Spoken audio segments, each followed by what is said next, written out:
तृण रहित स्थान में गिरी हुई आग अपने आप बुझ जाती है। क्षमाहीन पुरुष अपने को तथा दूसरे को भी दोष का भागी बना लेते हैं। केवल धर्म ही परम कल्याणकारक है। एकमात्र क्षमा ही शांति का सर्वश्रेष्ठ उपाय है। एक विद्या ही परम संतोष देने वाली है और एकमात्र अहिंसा ही सुख देने वाली है। बिल में रहने वाले मेढक आदि जीवों को जैसे सांप खा जाता है, उसी प्रकार यह पृथ्वी शत्रु से विरोध न करने वाले राजा और प्रदेश सेवन न करने वाले ब्राह्मण इन दोनों को खा जाती है। जरा भी कठोर न बोलना और दुष्ट पुरुषों का आदर न करना, इन दो कर्मों को करने वाला मनुष्य इस लोक में विशेष शोभा पाता है। दूसरी स्त्री द्वारा चाहे गए पुरुष की कामना करने वाली स्त्रियों तथा दूसरे के द्वारा पूजित मनुष्य का आदर करने वाले मनुष्य ये दूसरों पर विश्वास करके चलने वाले होते हैं। जो निर्धन होकर भी बहुमूल्य वस्तु की इच्छा रखता है और समर्थ होकर भी क्रोध करता है, ये दोनों ही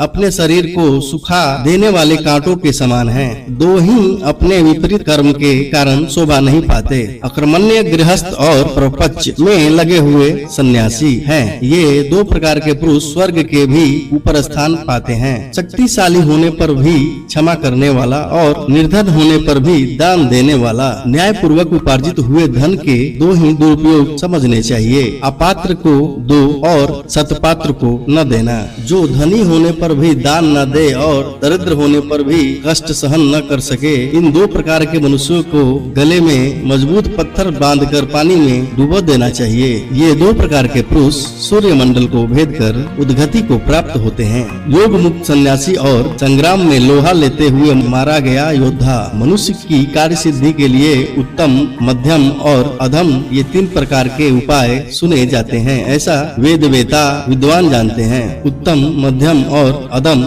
ये तीन प्रकार के पुरुष होते हैं। इनको यथा योग तीन ही प्रकार के कर्मों में लगाना चाहिए। तीन ही धर्म के अधिकारी नहीं माने जाते, स्त्री, पुत्र तथा दास। ये जो कुछ कमाते हैं वह धन उसी का होता है जिसके अधीन ये रहते हैं। दूसरे के धन का हरण, दूसरे की स्त्री का संसर्ग तथा सहृदय मित्र का परित्याग ये तीनों ही दोष नाश करने वाले होते हैं। काम, क्रोध और लोभ ये आत्मा का नाश करने वाले नरक के तीन दरवाजे हैं। अतः इन तीनों को त्याग देना चाहिए। वरदान पाना, राज की प्राप्ति और पुत्र का जन्म ये तीनों एक और शत्रु के कष्ट से छूटना, यह एक तरफ वे तीन और यह एक बराबर ही है। भक्त, सेवक तथा मैं आपका ही हूँ, ऐसा कहने वाले तीन प्रकार के शरणागत मनुष्यों को संकट पड़ने से भी नहीं छोड़ना चाहिए। थोड़ी बुद्धि वाले, दीर्घ सूत्री, जल्दबाज और स्तुति करने वाले लोगों के साथ गुप्त सलाह नहीं करनी चाहिए। ये चारों महाबली राजा के लिए त्यागने योग्य माने गए हैं। विद्वान पुरुष ऐसे लोगों को पहचान लें।